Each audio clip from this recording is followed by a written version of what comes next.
vocês. Meu nome é Aristeu. Nós estamos começando o programa número 70 do Ciência e Vida. E nós temos hoje a ilustre presença do senhor Ademir Facchini, da Artson, vulgo, representante da Mercado Livre e outros aí, né? E do Sérgio Fiore, que é engenheiro mecânico e um grande conhecedor das ações, das causas da situação na região Montenegro.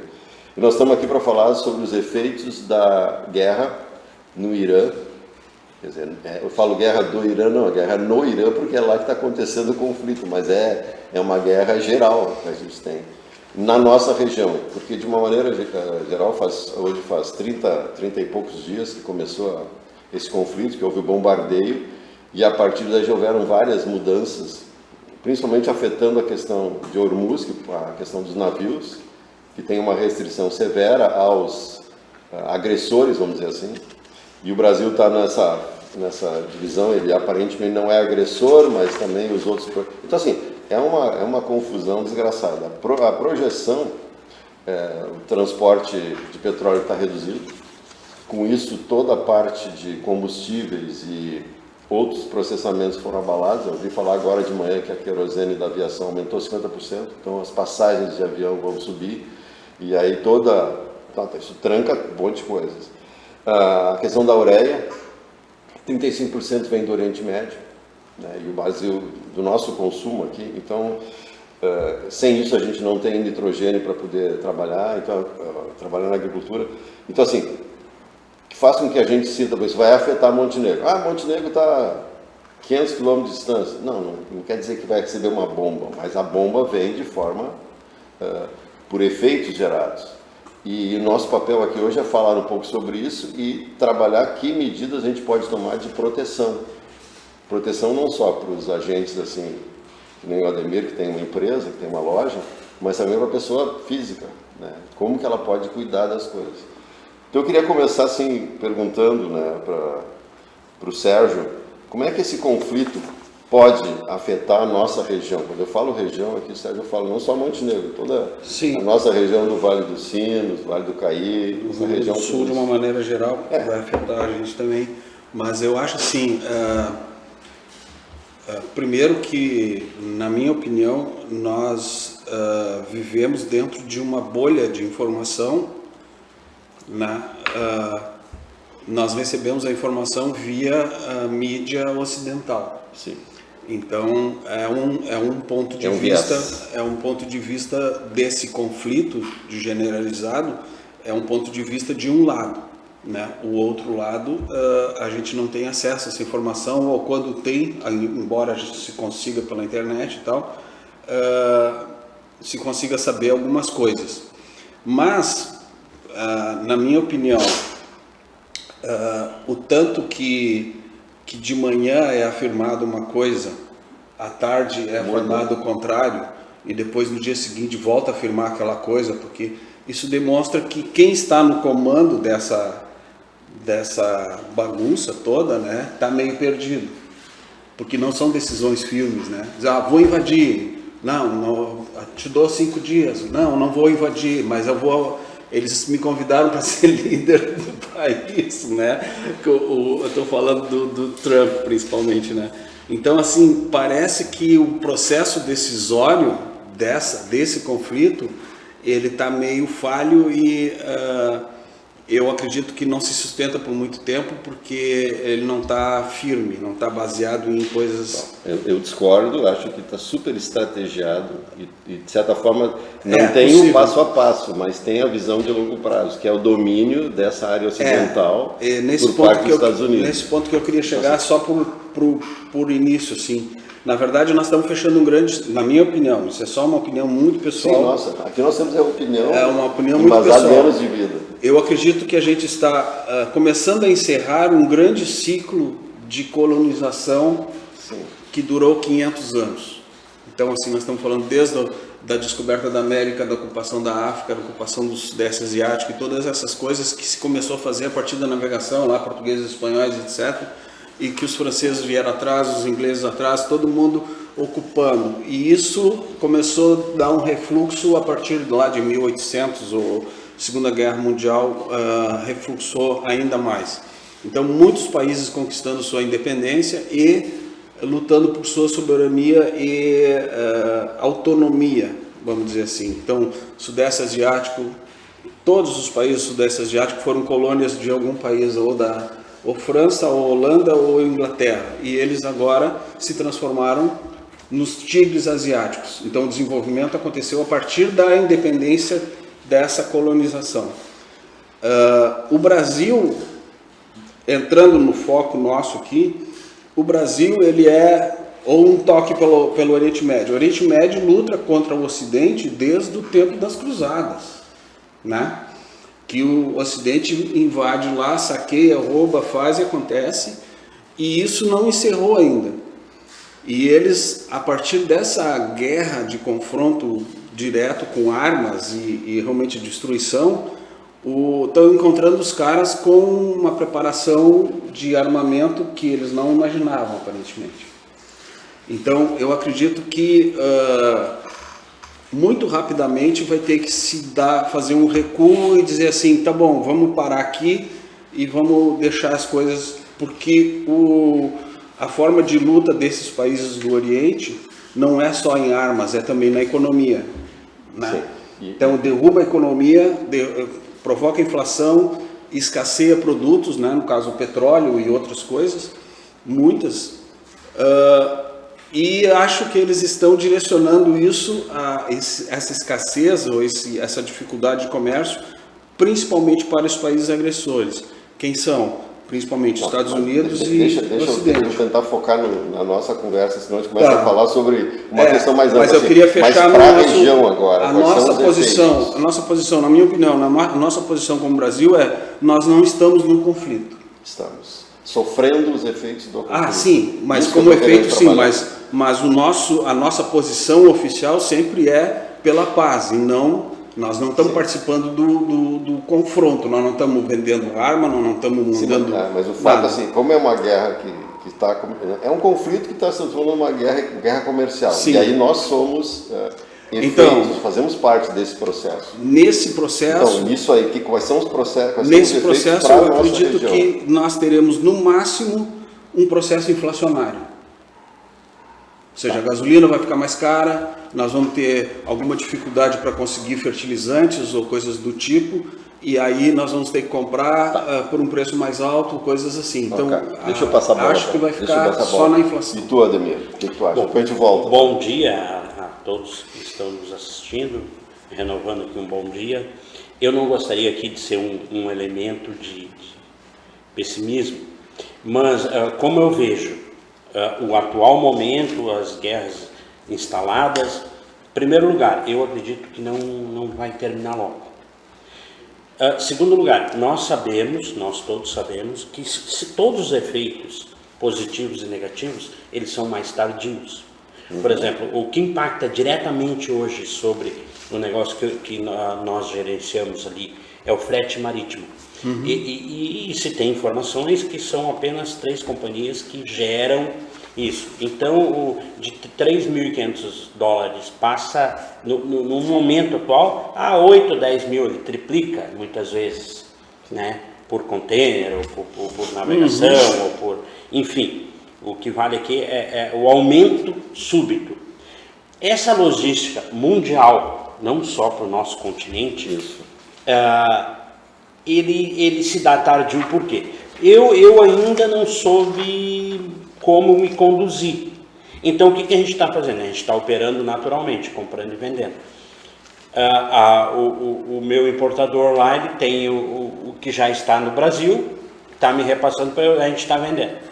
Agora, os próximos containers, isso vale não só para mercadoria, de repente, de não primeira necessidade, que é o meu caso, sim. Mas vale para tudo, para alimentos, para tudo, para combustível, para todas as áreas. Então, o reflexo é 100% que vamos ter. Sim. Entendeu? O efeito da guerra, ele vai vir. Ele vai começar daqui 30 dias, 40 dias, a pesar e a sentir. E aí, eu concordo com o Sérgio, 100%, no quesito que o senhor expôs, de que a gente vai sofrer uma grande mudança. Concordo. porque muita coisa está estourando, está aparecendo na geopolítica, na grande geopolítica, e isso é uma transformação. Sim. Outra transformação também é o que tu citou das colônias. Eu tive agora em novembro, inaugurei a loja devido à obra e tal, eu fui para a África do Sul, que é um grande exemplo disso que tu falou, né?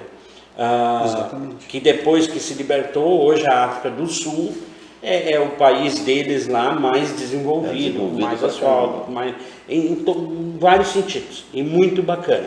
Tá, fecha aspas para, né, só corroborar e concordar contigo nos dois sentidos, de que sim, vamos sofrer uma grande transformação, né, nesses dois sentidos, né, a questão da geopolítica e a questão dessa saída. Só que tudo para se arrumar a casa se bagunça.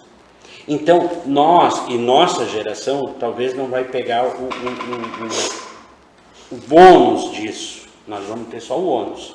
Eu acho que essa transformação toda a gente vai sofrer. Agora o reflexo da guerra vai nos impactar de uma forma ou de outra, isso é inegável, vai vir a conta. Mas tu concorda que o impacto será basicamente de inflação? Sim, inflação total, falta de produtos. Mas a inflação, a inflação é só a síntese, mas a inflação traz um monte de problemas sociais, que é o que eu gostaria de tratar. Isso. A inflação, assim, não aumentou então, o preço e tal, não. É uma cadeia de reflexos. Exatamente, a inflação pode ser Isso é o meu medo. Até onde isso vai se estender? Mas assim, aí assim, a minha visão, eu estou debatendo também, né? A parte assim, eu também concordo que os efeitos são de longo prazo, longuíssimo prazo. Eu não vejo assim uma visão, mesmo que encerre amanhã, porque o conflito tem um mês, é muito pouco, muito rápido. E tem uma coisa que quando tu falasse assim que existe uma falta aparentemente de saber o que fazer, existe uma manipulação para mim da bolsa de valores, efeitos. Quando eu dou uma notícia, isso para mim tudo é programado, é tudo programado, é estrategiado de maneira assim, agora vai acabar amanhã, daí a bolsa sobe. Isso favorece aos grandes especuladores, não à população. Agora isso faz parte do jogo deles, no qual nós estamos aqui como reféns. Quer dizer, os mega milionários, esses caras não estão nem aí para nós. Mas assim, o efeito para nós, que estamos aqui trabalhando, classe média, alguns um pouquinho melhor, outros menos, mas assim, para mim vai ser dantesco. Eu acho que tu falou bem, na minha visão vai ser um processo onde nossa geração, essa transição, nós vamos ter que roer muito osso. Não sei, Sérgio, E concordo contigo no sentido de que os grandes sempre são os especuladores de mercado. Exatamente. Então é o seguinte, quanto maior o conflito, mais eles vão ganhar. Claro. E nós pagamos o preço. Claro. A camada trabalhadora é que paga o preço. Então como é que um empresário, gaúcho aqui, Montenegro, vai se proteger disso? O que a gente pode falar, Sérgio? Deixa o Sérgio falar depois, passa a bola para ti. Eu acho que, assim, o que pode vir dessa zona que está mais conflitada, porque estão lá fechando o estreito e uma porção de coisas. Isso vai rearranjar a logística, vai ter que rearranjar a logística, que vai encarecer. Mas, assim, se o mercado está comprando petróleo, eles vão conseguir alguma maneira de atender, ganhando mais dinheiro, porque vão inflacionar, mas eles vão atender. Então não vai ficar na escassez, do tipo, eu não posso mais abastecer no posto de gasolina porque não tem gasolina. Não vai ter, mas é mais caro. Tem, mas é mais caro, né? Aliás, já subiu o preço de forma preventiva, né? Sim. O preço nem tinha subido ainda na Petrobras, os caras já estavam aumentando no posto. Mas basicamente eu entendo que o rearranjo será pela logística e não pela escassez. Não pela escassez. Porque os caras não vão ficar com um centavo em cima da mercadoria e não vendendo porque eu não gosto dos Estados Unidos, eu não gosto de fulano. Não tem nada a ver. Então, pronto. Nós aqui, a gente tem que olhar basicamente que produtos que nós precisamos que tem que passar por esse processo do conflito lá. Então, assim, fertilizante fertilizante é. Hoje de manhã eu vi uma notícia que o Irã, que é um grande fornecedor de fertilizante, principalmente derivado de petróleo, né, ureia e outras coisas tais, que eles liberaram para o Brasil. Eles não estão colocando dificuldade com o Brasil, justamente por causa dessa postura nossa de não estamos no lado de ninguém, não estamos nem colaborando para o conflito. Então, por isso que eu acho que o efeito é muito mais... Mas deixa eu pegar uma palavra que tu disseste antes. Para mim a questão, o fato do Brasil aprovar ou não aprovar, mas a logística mundial está afetada. Sim. Então, tu pensa assim, por que voltando um pouquinho de história, por que Napoleão não conseguiu dominar Moscou? Por que a Alemanha não conseguiu? Logística. Então, não adianta eu ter a condição, eu acho que nós estamos tendo uma pandemia 2, que a pandemia 1 mostrou que não podia depender da China, porque não sei o que, vai faltar isso, vai faltar aquilo, e todas as empresas aqui ficaram sem suprimentos, daí não, vamos trabalhar com fornecedores nacionais e tal, esqueceram, hoje está todo mundo comprando fora de novo, só que agora mostra que eu tenho que ter uma gestão melhor dos meus fornecedores, roupa, eu compro da China, e todas as fábricas de confecção do Brasil sumiram, encolheram e tal, acho que nós temos que começar a trabalhar com coisas nesse sentido, trabalhar mais o nosso lado, a nossa região. Não sei se, claro, é uma utopia falar a nossa autonomia e não ficar dependendo desses fornecedores. Porque eu vejo que a logística vai ser afetada de qualquer jeito. Isso eu concordo 100%, e sempre me posicionei dessa forma, mas fui vencido. Eu acho que isso teria que vir de cima, a nível de governo, para subsidiar, para apoiar e... Aí entra interesses financeiros que a gente sabe que são os grandes que a gente não consegue. Eu como comerciante, Sérgio, não consigo operacionalizar dessa forma. Não. Infelizmente, Concordo. Meu produto é todo importado. Sim. Entendeu? O que não é importado, as marcas, por exemplo, Giannini, essas marcas, eu não gosto de citar marcas, eu não estou aqui, autorizado por nenhuma delas, né? Mas elas importam, fabricam na China. Sim.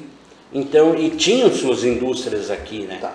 Então, pegando esse lado, que eu acho que nós estamos conseguindo concordar... E para agravar um pouquinho mais, eu vou te dizer, eu hoje, o que me oportunizou a construir a loja nova, fazer tudo, são as plataformas, né?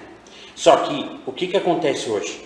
Tem plataformas que não são brasileiras, tá? Que o grande valor vai para a origem deles, e eles já estão estabelecidos dentro da China. Sim. Então, o que vai acontecer? Tendência de... Aí é outra seara, não vamos abrir agora, são tendências de mercados, né? Sim. Que são muito flutuantes, de um dia após o outro. O que acontece, na minha simples visão? Cara, essa plataforma, ela passa a comprar lá na China, porque ela já vende, ela distribui, então são dois países que capitalizam o dinheiro da indústria e o comerciante, e vende e pegam todo o nosso dinheiro, todo o nosso recurso aqui. Os traders, né?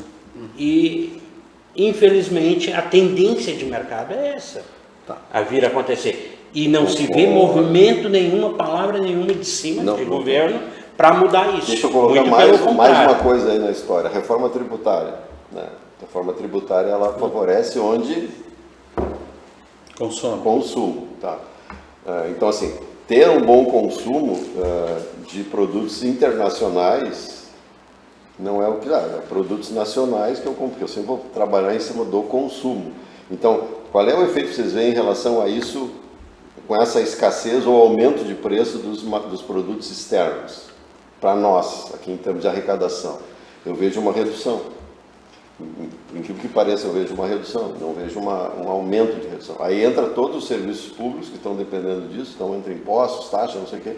Então eu vejo assim que a própria comunidade em si, ela deveria estudar um pouco melhor isso para não ficar no meu feeling, mas ter um pouco mais de clareza.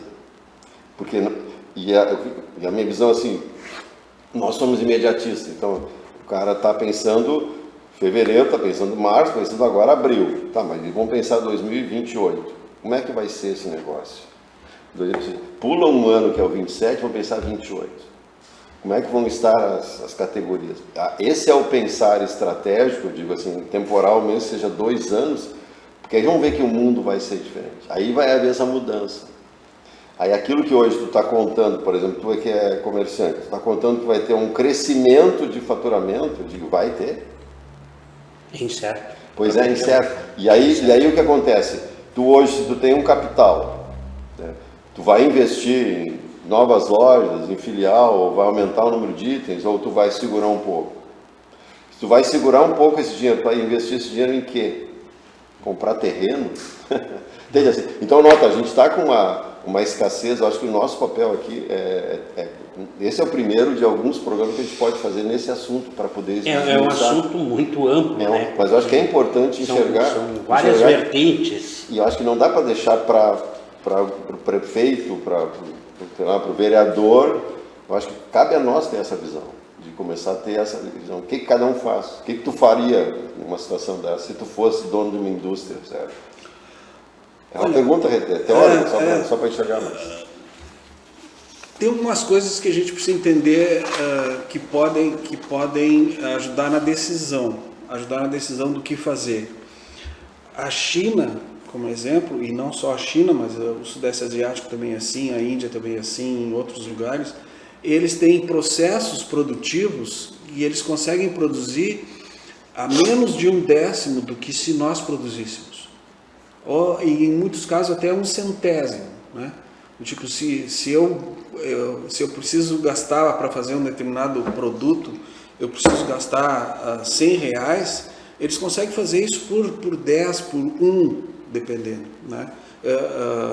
Ademir, eu já estive na China 2 vezes, a trabalho, e significa que nós estávamos lá olhando a paisagem e as atrações turísticas. Então a gente estava dentro do ambiente de fábrica, um ambiente de indústria mesmo, né? A forma deles produzirem e o quanto que custa para eles produzirem, porque eles trabalham com uma taxa de câmbio, uma porção de coisas que favorece eles de uma maneira.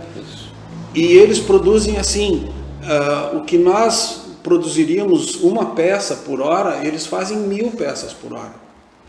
Então, concorrer com eles nessa eficiência de processo, nós não tem como. Então, assim, eles vendem uma camisa, eu conto em casa, mas não acredito, né? Eu comprei uma camisa, ou várias camisas, sociais. Na época eu andava muito de gravata e coisa, por causa dessas coisas do trabalho.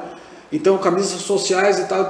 Aí eu fui numa loja voltada para turista, ou seja, vendiam por 4, 5 vezes mais caro do que a população tem acesso.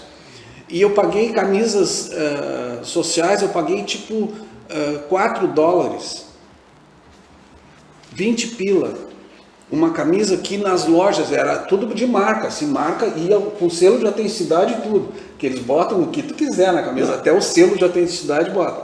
Então eu comprei camisas tipo Giorgio Armani, pensa, que é a marca mais top, com selo de autenticidade por 4. E aqui tu compra na época comprava por 500, por R$1.000. Sim. Isso, então, assim, como é que concorre com esse? Não concorre. Já que eu não consigo concorrer com eficiência, como é que uma loja, que nem a loja Artson, que se depende basicamente de produtos importados, vai conseguir, já que os preços vão continuar vindo de lá e vão vir mais caros? Podemos usar a tua empresa como exemplo? Então, eu vou comprar o que antes, vamos fazer um exemplo hipotético, teoricamente teu orçamento é 1.000, né? E tu vai começar, se tiver um aumento de 30%, vai começar a precisar pagar 1.300.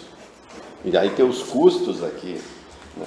Ou esse ano tu talvez consiga manter, mas em seguida vai vir a pressão de salário, Sim. pressão inflacionária, a gente vai ver, só que coisas que já estão acontecendo. Tu já está pagando gasolina mais caro, já está pagando frete mais caro, já está pagando câmbio mais caro. Não é o caso agora, o câmbio está baixando, mas a gente não sabe qual é a relação do câmbio nessa história. Eu acho que o câmbio vai elevar, acho que tem uma tendência a elevar, mas eu não sei, está em 5, está estável, né? O preço do barril de petróleo está em 100, também está estável, mas é uma coisa assim que pode uma hora dessas. E então, assim, qual é o efeito que tu enxerga? O pessoal vai parar de consumir ou não? Tu te refere a... Não, parar o pessoal não para de consumir. Mas vai reduzir? Vai reduzir e vai ajustar, né? Vai tirar algum produto, né? Numa crise sempre se faz isso. Sim, o poder de aquisitivo vai diminuir e eu tenho que cortar algumas coisas. Só para complementar o debate do Sérgio ali, da questão da indústria chinesa, que eu torno a dizer, isso teria que ser medidas de cima para baixo, que nós como comerciante não conseguimos, em hipótese alguma, lidar contra isso. Sim. Eu tentei lá no começo. Nós ficamos só com os efeitos, nós não conseguimos. Exato. Eu estou querendo fechar um pouco para nós, a gente tem 5 minutos assim. Tá. Mas tu acha que o foco do consumidor vai ser produtos mais baratos ou ele vai procurar produtos de melhor preço? Já que o poder aquisitivo o preço vai ser maior. Ele vai continuar procurando produtos mais baratos ou vai buscar produtos que ele gostaria de ter? Não, produto mais barato. Produto mais barato. Então está havendo essa tua visão, eu concordo com ela. O pessoal vai começar a comprar produtos mais baratos. Né? Cada vez produtos que, aí, em termos de eficiência, o Brasil não vai ter condições de competir. Né? E se tu vender produtos mais baratos, vai ter margem menor. Né? Porque a margem, ela faz parte do processo. Tu vai ter que vender muito mais, e para vender muito mais com um produto mais barato, vai ter que ter muito mais custo unitário para fazer a entrega, a recepção e tal. Tu acreditas? Tu enxerga isso como verdade ou não? Possibilidade, não verdade. Eu vou olhar a partir do meu umbigo, né? Sim. A partir do meu umbigo é assim, eu tenho um poder aquisitivo e eu vivo conforme esse poder aquisitivo. Então a minha capacidade de comprar coisas é limitada por esse poder aquisitivo. O salário, é o meu salário, o meu rendimento e eu vou consumir assim. Ou porque eu também estabeleci que vou consumir desse jeito. Então é comida, a prioridade, a roupa e as despesas gerais, né? Mas então eu não vou trocar de carro, por exemplo, eu não vou trocar, se eu tiver limitado, eu não vou comprar coisas que eu não preciso. Eu entendo que o balizador é o poder aquisitivo independente de cada um. Por outro lado, eu gostaria de abrir parênteses, se me permitem, e dizer o seguinte, o conceito de consumo mudou muito nos últimos anos. Né? A nossa geração, por exemplo, era mais econômica. E até se tinha essa ideia de que o mobiliário, qualquer coisa, ela durava muito mais. Sim, porque era de qualidade. Era de qualidade. E nossos pais, eu que sou mais novo, meus irmãos mais velhos, eles sempre entendiam, a tendência era adquirir algo mais barato. Essa nova geração é ao contrário. É um consumismo. Então querem tudo do bom, do melhor. Por exemplo, televisão. Hoje equiparou classes sociais em vários segmentos, né? Em termos de eletrodoméstico, equiparou. Então, só para ilustrar um pouquinho de que o conceito de consumo mudou. E isso é relevante também dentro dessa análise, entendeu? Com certeza. Dos anos 80 para agora. Essa nova geração, não só esse aspecto de consumo, de produção, de trabalho, aí são outras escolhas. Então... Nós temos 2 minutos. O que tu quer concluir, Sérgio? Se a gente abrir muitos debates, a gente... Não, mas sim, vamos pegar isso. Vocês disseram 2 coisas que a gente pode continuar no programa seguinte. Uma é a visão de que eu tenho meu consumo de acordo com o meu poder aquisitivo, só que tu está trazendo justamente o que eu vejo, é que o poder aquisitivo não é o meu poder de crédito. E eu entro numa lógica de crédito para poder comprar aquilo que tu falasse agora, aquilo que é o melhor. E isso gera um impasse, né? Esse é um ponto. Eu vou pegar um exemplo, só para citar como exemplo. Todos nós aqui estamos cada um de nós tem um celular na mão, né? Há um tempo atrás, né, Ademir, nós não tínhamos esse telefone. Mal a gente tinha um telefone fixo em casa e nem todo mundo tinha. Agora cada um de nós pode ter um desses, só que esses caras custam 1.000, 2.000, 3.000, 15.000, não sei quanto que tá os modelos mais... Eu tenho um teclado aqui, um aparelho, que eu paguei um valorzinho significativo, o meu quebrou no final do ano, fui lá, não, tem que ser, todo mundo na volta tem que ser. Eu digo, por que tem que ser? Então... Porque todo mundo diz que tem que ser. Tem que ser. Porque eu uso o WhatsApp, o gerenciamento do banco aqui, o DDA fica mais do computador da loja. Telefonar de vez em então o gerenciamento do banco, olhar, Cara, eu uso muito pouco. Então não precisa ter muito o top do pouco. Eu software. não precisaria ter isso aqui. Mas é Só aí que todo tá, mundo tá não, comprando. tem que ser Bom. um iPhone, tem que ser, não sei o quê. Tá, me dá aí, tudo bem. Mas isso que eu digo que em termos de consumo se mudou muito Bom. o conceito. Eu vou agradecer vocês, nós vamos fazer o próximo programa que vai tratar justamente desse gancho que ficou, a questão do tipo de consumo e os efeitos que a gente tem que fazer e como minimizar essa fuga, porque muitas vezes o agente que compra não é o agente que paga, a questão dos filhos. Os filhos têm um poder de influenciar a compra, só que o pagamento não é deles. Então entra a questão de nova geração, essa questão de mudança cultural, que tu trouxesse no início, nós estamos vendo um processo de transformação profunda. Sim. Que ela não é só social, ela é da gênese geral, das nossas pessoas, assim, dos nossos filhos. E vai mudar, inclusive, no futuro, a relação entre países, que será muito menos de domínio e subordinação e mais para colaboração e confiança. Bom, Isso isso é um outro programa. isso O tem que próximo falar vamos 3 continuar dias sem focando parar. aqui, né? É, uma linha romantizada, né? É bacana, eu gosto do Sérgio. Mas com certeza será isso. Obrigado, Sérgio. Obrigado, Ademir.